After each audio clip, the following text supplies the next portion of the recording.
നമസ്കാരം, മലയാളി വാർത്തയിലേക്ക് സ്വാഗതം. മുഖ്യമന്ത്രി വി.ഡി. സതീശന്റെ പേഴ്സണൽ സ്റ്റാഫുകളുടെ കാര്യത്തിലുള്ള തീരുമാനം ഉടനാകും. അതിനു മുമ്പേ നിർണായകമായ മറ്റൊരു നിയമനം നടത്തിയിരിക്കുകയാണ്. അതായത് തെരഞ്ഞെടുപ്പ് കമ്മീഷണർ രത്തൻ കേൽക്കർ IAS മുഖ്യമന്ത്രിയുടെ സെക്രട്ടറി ആകുമെന്ന നിർണായക വിവരമാണ് ഇപ്പോൾ പുറത്തു വരുന്നത്. നിലവിൽ സംസ്ഥാനത്തെ മുഖ്യ തിരഞ്ഞെടുപ്പ് ഓഫീസറാണ് രത്തൻ കേൽക്കർ. അദ്ദേഹം മുഖ്യമന്ത്രിയുടെ സെക്രട്ടറി ആകുന്നു എന്നത് ഏറ്റവും നിർണായകമായ വിവരമാണ്. ശ്രീകുമാറാണ് മുഖ്യമന്ത്രിയുടെ special private secretary. CGGS press secretary ആകും. റോയ് മാത്യു ആണ് മീഡിയ സെക്രട്ടറി. മുഖ്യമന്ത്രിയുടെ പേഴ്സണൽ സ്റ്റാഫിൽ 20 പേരുണ്ട്. വിവിധ വകുപ്പുകളിൽ നിന്നുള്ള ഉദ്യോഗസ്ഥരും വിരമിച്ച പ്രമുഖരും ഉൾപ്പെടെ 20 പേരെയാണ് ആദ്യഘട്ടത്തിൽ പേഴ്സണൽ സ്റ്റാഫിലേക്ക് നിയമിച്ച് ഉത്തരവിറക്കിയിരിക്കുന്നത്. നിർണായകമായ നിയമനങ്ങളാണ് ഉണ്ടായിരിക്കുന്നത്. ഇനി ആരൊക്കെയാണ് അദ്ദേഹത്തിന്റെ പേഴ്സണൽ സ്റ്റാഫ് അംഗങ്ങളായിട്ട് വരിക എന്ന ചോദ്യവും ഉയരുന്നുണ്ട്.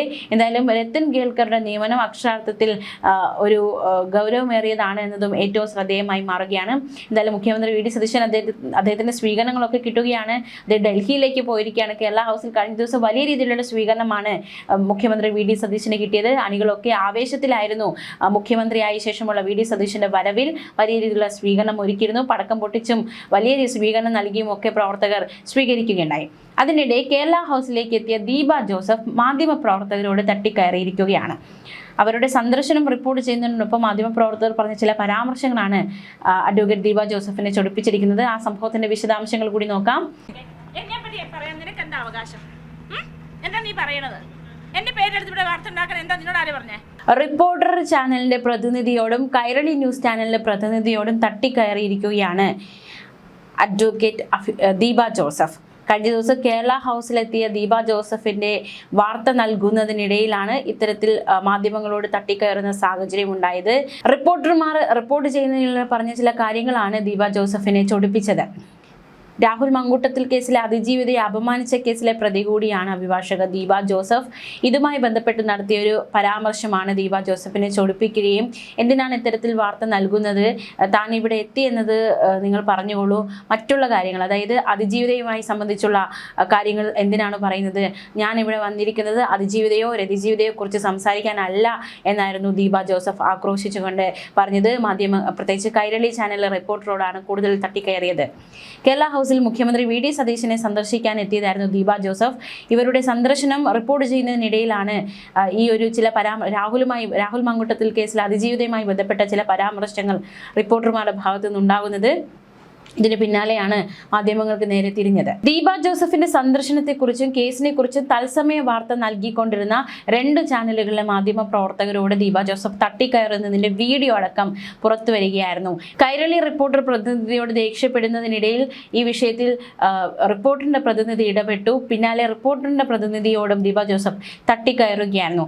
തന്റെ അനുവാദമില്ലാതെ തന്നെക്കുറിച്ച് മോശമായി വാർത്ത കൊടുക്കാൻ പറ്റില്ല, മുഖ്യമന്ത്രിയെ ഞാൻ സ്വീകരിക്കുന്നു എന്ന വാർത്ത നൽകാം, അല്ലെങ്കിൽ ഞാൻ കേസ് ഫയൽ ചെയ്യും, എന്റെ പിറകെ നടന്ന് വാർത്ത ഉണ്ടാക്കേണ്ട ആവശ്യമില്ല, റിപ്പോർട്ടർ ചാനലിനോടും കൈരളിയോടും സംസാരിക്കാൻ തനിക്ക് താല്പര്യമില്ല, റിപ്പോർട്ടർ ഒന്ന് മാറി നിൽക്കുക എന്നായിരുന്നു ദീപ ജോസഫ് പറഞ്ഞത്.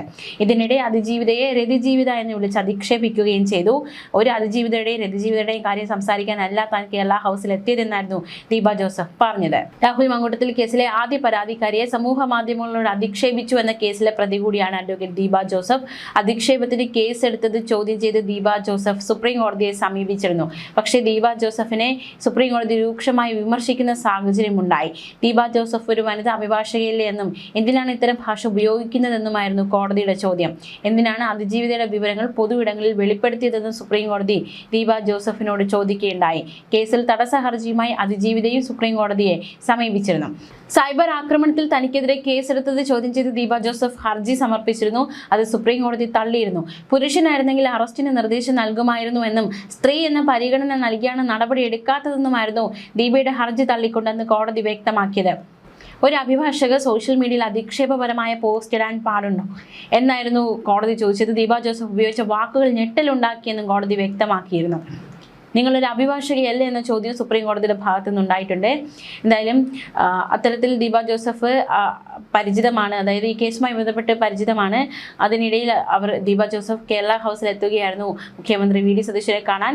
അവരുടെ വരവ് റിപ്പോർട്ട് ചെയ്യുന്നതിനിടയിലെ റിപ്പോർട്ടർമാരെ ചില പരാമർശങ്ങൾ അവരെ ചൊടിപ്പിക്കുകയും പിന്നാലെ മാധ്യമങ്ങൾക്ക് നേരെ ആക്രോശിക്കുകയും താൻ വന്നു അല്ലെങ്കിൽ താൻ സന്ദർശിച്ചു എന്ന വാർത്ത കൊടുത്തോളൂ, മറിച്ചുള്ള കാര്യങ്ങൾ എന്തിനാണ്, ഇപ്പോൾ കേസുമായി ബന്ധപ്പെട്ടുള്ള കാര്യങ്ങൾ എന്തിനാണ് സംസാരിക്കുന്നത് എന്നതടക്കമുള്ള ചോദ്യമാണ് അവർ മാധ്യമങ്ങളോട് ഉന്നയിച്ചത്. ഇതിന്റെ വീഡിയോ സഹിതം പുറത്തു വന്നിരിക്കുകയാണ്. എന്തായാലും മുഖ്യമന്ത്രി വി.ഡി. സതീശനെ സന്ദർശിക്കാൻ എത്തിയതായിരുന്നു ദീപ ജോസഫ് കേരള ഹൗസിൽ. കഴിഞ്ഞ ദിവസം മുഖ്യമന്ത്രി ഡൽഹിയിൽ എത്തിയിരുന്നു. വലിയ രീതിയിലുള്ള സ്വീകരണമാണ് അവിടെയും കിട്ടിയിരിക്കുന്നത്.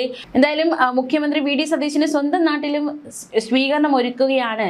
പറവൂരിൽ നടക്കുന്ന പരിപാടിയിൽ അതിഥികളായി നടൻ മോഹൻലാലും ശ്രീകുമാരൻ തമ്മിൽ പങ്കെടുക്കും. 24-ാം തീയതി, അതായത് നാളെയാണ് പൗരാവലിയുടെ ആഭിമുഖ്യത്തിൽ ഹൈസ്കൂൾ ഗ്രൗണ്ടിൽ പരിപാടി സംഘടിപ്പിക്കുന്നത്. പൗരാവലിയെ പ്രതിനിധീകരിച്ച് നടൻ മോഹൻലാൽ മുഖ്യമന്ത്രിക്ക് ഉപഹാരം സമർപ്പിക്കും. പൊതുജനങ്ങൾക്ക് മുഖ്യമന്ത്രി ആദരിക്കാനുള്ള അവസരമുണ്ട്. മുഖ്യമന്ത്രി ആദരിക്കാൻ ആഗ്രഹിക്കുന്നവർ പേര് വിവരങ്ങൾ മുൻകൂട്ടി രജിസ്റ്റർ ചെയ്യണമെന്ന് നഗരസഭാ ചെയർപേഴ്സൺ അറിയിച്ചു. എറണാകുളത്തും സതീശന് സ്വീകരണം നൽകുന്നുണ്ട്. കൊച്ചി പൗരാവലിയുടെ സ്വീകരണം രാവിലെ 10 മണിക്കുണ്ട്. കടവന്ത്ര രാജീവ് ഗാന്ധി ഇൻഡോർ സ്റ്റേഡിയത്തിൽ നടക്കുന്ന ചടങ്ങിൽ ജനപ്രതിനിധികൾ, മന്ത്രിമാർ, രാഷ്ട്രീയ കക്ഷി നേതാക്കൾ എന്നിവർ പങ്കെടുക്കും. കഴിഞ്ഞ 18-ാം തീയതിയാണ് വി.ഡി. സതീശൻ മുഖ്യമന്ത്രിയായി സത്യപ്രതിജ്ഞ ചെയ്ത് അധികാരമേറ്റത്. കഴിഞ്ഞ ദിവസം അദ്ദേഹം ഡൽഹിയിലേക്ക് പോയിരുന്നു. കോൺഗ്രസിൽ പുനഃസംഘടനാ ചർച്ചകൾ തുടരുന്നതിനിടെയാണ് മുഖ്യമന്ത്രി വി.ഡി. സതീശൻ ഡൽഹിയിൽ AICC നേതൃത്വവുമായി കൂടിക്കാഴ്ച നടത്താൻ എത്തിയിരിക്കുന്നത്. സോണിയാഗാന്ധി, രാഹുൽ ഗാന്ധി, പ്രിയങ്ക ഗാന്ധി, മല്ലികാർജ്ജുൻ ഖർഗെ എന്നിവരുമായി വി.ഡി. സതീശൻ കൂടിക്കാഴ്ച നടത്തും. KPCC അധ്യക്ഷ സ്ഥാനത്തിനായി ഗ്രൂപ്പുകൾ വടംവലി തുടരുന്നുണ്ട്. അതിനിടെയാണ് അദ്ദേഹം ഡൽഹി സന്ദർശിക്കുന്നതെന്നതും ഏറ്റവും ശ്രദ്ധേയം. DCC, KPCC നേതൃസ്ഥാനങ്ങളിൽ പിടിമുറുക്കാനാണ് KC വേണുഗോപാൽ വിഭാഗത്തിന്റെ ഇപ്പോഴത്തെ നീക്കം. KPCC അധ്യക്ഷ സ്ഥാനത്തേക്ക് കൊടിക്കുന്നിൽ സുരേഷ്, ബെന്നി ബെഹനാൻ, ജോസഫ് വാഴക്കൻ, മാത്യു കുഴൽനാടൻ, അടൂർ പ്രകാശ് എന്നിവരുടെ പേരുകൾ പലയിടങ്ങളിലായി ഉയർന്നു കേൾക്കുന്നുണ്ട്. MLA-മാരുമായി തിരഞ്ഞെടുക്കപ്പെട്ട DCC അധ്യക്ഷന്മാർക്കും പകരക്കാരെത്തും. മുഖ്യമന്ത്രിയായ ശേഷം ആദ്യമായി ഡൽഹിയിലെത്തിയ വി.ഡി. സതീശന്റെ കേരള ഹൗസിൽ വൻ സ്വീകരണമാണ് കിട്ടിയിരിക്കുന്നത്. വിദ്യാർത്ഥികളും കേരള ഹൗസ് NGO അസോസിയേഷനും മുദ്രാവാക്യങ്ങൾ ഉയർത്തിയും പടക്കം പൊട്ടിച്ചും മധുരം വിതരണം ചെയ്തുമാണ് മുഖ്യമന്ത്രിയെ വരവേറ്റത്. KC വേണുഗോപാലും ഇന്ന് രാവിലെ അദ്ദേഹത്തെ സ്വീകരിക്കുകയുണ്ടായി. കൊച്ചിൻ ഹൗസിലേക്ക് വി.ഡി. സതീശനൊപ്പം ഈ അണികളും അതുപോലെ തന്നെ വിദ്യാർത്ഥികളും ഒക്കെ ഇരച്ചു കയറുന്ന സാഹചര്യമുണ്ടായി. മുഖ്യമന്ത്രിയെ നേരിട്ട് കാണുക എന്ന ആവശ്യം ഉയർത്തുകയുണ്ടായി. മുഖ്യമന്ത്രിക്ക് ഫോട്ടോ എടുത്താണ് പലരും മടങ്ങിയത്. അതേസമയം മുഖ്യമന്ത്രി വി.ഡി. സതീശൻ ദില്ലിയിൽ എത്തും മുന്നേ കേരള ഹൗസിൽ പ്രതിഷേധ ബോർഡിനെ ചൊല്ലി തർക്കം. റെസിഡന്റ് കമ്മീഷണർക്കെതിരായ പ്രതിഷേധ ബോർഡ് ബലമായി നീക്കം ചെയ്തതോടെയാണ് തർക്കം ഉടലെടുത്തത്. റെസിഡന്റ് കമ്മീഷണർ പുനീത് കുമാറിന്റെ നിർദ്ദേശപ്രകാരമാണ് പ്രതിഷേധ ബോർഡ് നീക്കം ചെയ്തത്. സെക്രട്ടേറിയറ്റ് എംപ്ലോയീസ് അസോസിയേഷൻ സ്ഥാപിച്ച ബോർഡാണ് RCയുടെ നിർദ്ദേശപ്രകാരം നീക്കം ചെയ്തത്. പ്രതിഷേധക്കാർ ഫ്ലെക്സ് ബോർഡ് വീണ്ടും സ്ഥാപിക്കാൻ എത്തിയപ്പോൾ കോൺഗ്രസ് അനുകൂലികൾ തടയുകയായിരുന്നു. അന്യായമായ സസ്പെൻഷൻ പിൻവലിക്കുക, റെസിഡന്റ് കമ്മീഷണറുടെ ഏകാധിപത്യ നടപടി അവസാനിപ്പിക്കുക എന്നെഴുതിയ ഫ്ലെക്സ് ബോർഡുകളാണ് കേരള ഹൗസിന് മുന്നിൽ സ്ഥാപിക്കാൻ അനുവദിക്കാത്തത്. കേരള ഹൗസിലെ അസിസ്റ്റന്റ് ലൈസൺ ഓഫീസറും കേരള സെക്രട്ടേറിയറ്റ് എംപ്ലോയീസ് അസോസിയേഷന്റെ ദില്ലിയിലെ കൺവീനറായ ജയപ്രസാദിനെ റെസിഡൻസ് കമ്മീഷണർ സസ്പെൻഡ് ചെയ്തിരുന്നു. സസ്പെൻഷൻ കാലയളവിൽ ജയകുമാർ ദിവസം ഓഫീസിലെത്തി ഒപ്പിട്ട് ജോലി ചെയ്യണമെന്നായിരുന്നു RCയുടെ നിർദ്ദേശം.